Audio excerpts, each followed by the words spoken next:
주님 평. 오늘 복음은 상당히 흥미롭습니다.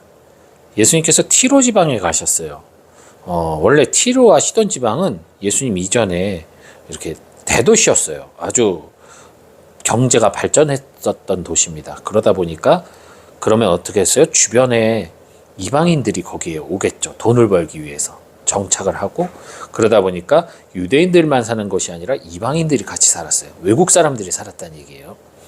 거기서 이제 유대인들과 결혼을 해서 혼혈들도 태어나고, 그러다 보니 자연스럽게 그들의 신을 섬기는 사람들도 많고 우상 숭배를 하는 사람들도 많고 야훼 하느님을 사랑하지 않는, 믿지 않는 이들도 있었다는 얘기죠. 그래서 예수님께서 거기 티로 지방에 가셔서 아무것도 안 하시고 사람들과 안 만나려고 하세요. 근데 여기서 궁금한 것은, 그럴 거면 왜 가셨냐는 거지. 안 만날 거면. 뭔가 이유는 있으셨겠죠. 오히려 그들의 믿음을 시험해 보기 위해서 머물러 계셨을 수도 있을 것입니다. 어쨌든 그런 예수님을 페니케아 여인, 가나안 여인이 찾아옵니다. 이 여자는 심지어 이교도인이었어요. 즉 유대인이 아닌 다른 신을 섬기는 여인이었어. 그런 여인이 예수님을 찾아왔을 땐 마치 천주교 신자가 무당 찾아가서 구판을 벌리거나 점집을 찾아가는 것과 비슷한 개념인 거예요. 미신적인 신앙으로 지금 소원을 빌러 간 거예요. 아이를 살려달라고. 그러니 어찌 보면 더 괘씸할 수도 있죠. 아무리 예수님의 어떤 그 치유를 믿고 왔다 하더라도 자기 신을 섬기고 하느님을 섬기지 않으면서, 하느님을 믿지 않으면서 그저 기적의 기대로 온 거잖아요. 사실 이뻐 보일 수 있는 모습은 아니에요. 그러니 예수님에게 그런 모진 말을 듣죠. 하느님의 그 음식을 개에게 줄 수는 없다. 얼마나 모욕적인 말을 합니까? 근데 거기에서 그 여인의 놀라운 모습이 나오는 거죠. 비록 하느님을 믿지는 않아요. 비록 잡신을 믿고 있어요. 그리고 어쨌든 자기 소원을 이루기 위해서 온, 어찌 보면 이기적인 청을 하러 온 여인이에요. 그러나 그 여인은 그런 청을 하고 거기에서 어떤 자존심을 세운다거나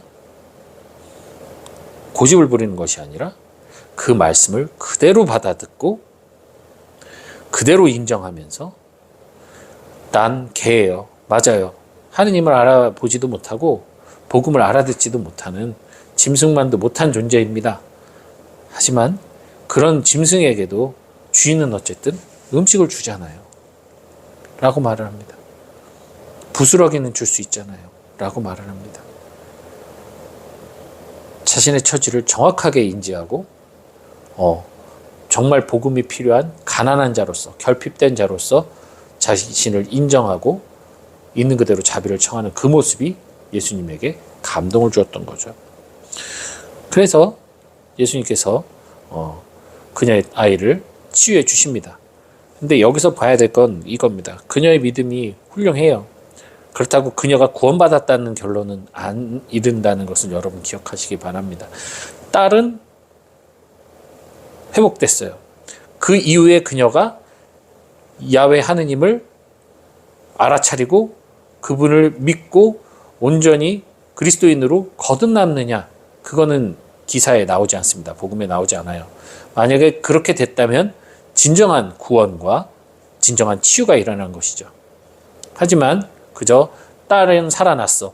그래서 예수님을 존경하고 흠모하지만 결국은 이방인의 신, 이교도인으로서 평생을 살아가면서 가짜 신을 섬겼다면 그녀에게 있어서 생활의 기적은 있었을지언정 참된 구원은 일어나지 않았을 겁니다.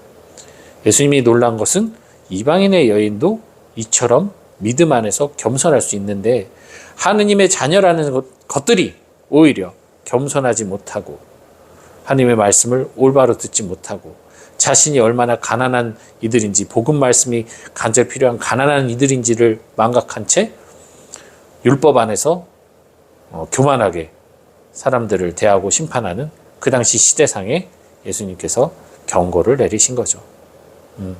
오히려. 예, 마찬가지입니다.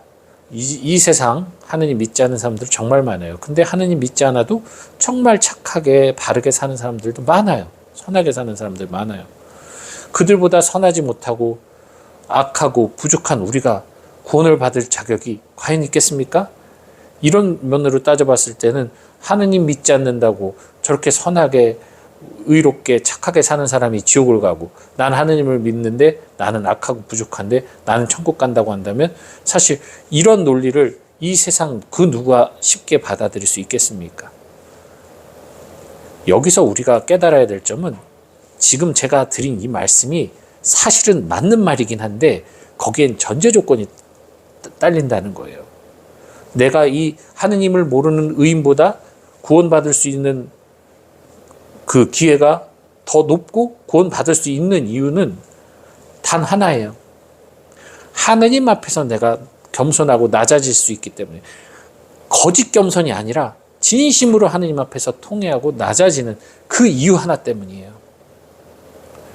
그래서 기꺼이 내 이웃에게 아무리 수치스럽고 창피해도 내 이웃에게 나의 죄를 인정하고 말할 수 있는 그러한 용기. 비록 내가 저들보다 선하지 못하고 저들보다 의로운 행위를 하지 못하고 저들보다 충실하지 못하고 성실하지 못하다 하더라도 내가 그 부족하고 모자란 개만도 못한 나의 이 모습 안에서도 내가 하느님의 은총의 부스럭이라도 얻어먹으려는 의지를 가지고 주님께 매달릴 수 있는 그 인내와 끈기, 그거 하나 때문에 사실 우리가 구원을 받을 수 있는 거거든요. 그래서 여러분, 전에도 말씀드렸듯이 하느님을 많이 사랑할수록 그 자연스럽게 돼요. 많이 용서받게 되고 그럴수록 자연스럽게 이웃을 사랑하게 돼요. 그리고 화해하게 되고 겸손하게 되고 온유하게 되고 평화를 이루게 되며 관계가 회복되어 함께 구원의 길을 갈 수 있게 되는 거예요. 그러니 여러분들 신앙생활 하시면서 전에도 누누이 말씀드렸지만 나보다 의로운 사람 많아요. 선한 사람 많아요. 이 세상에 너무 많아요.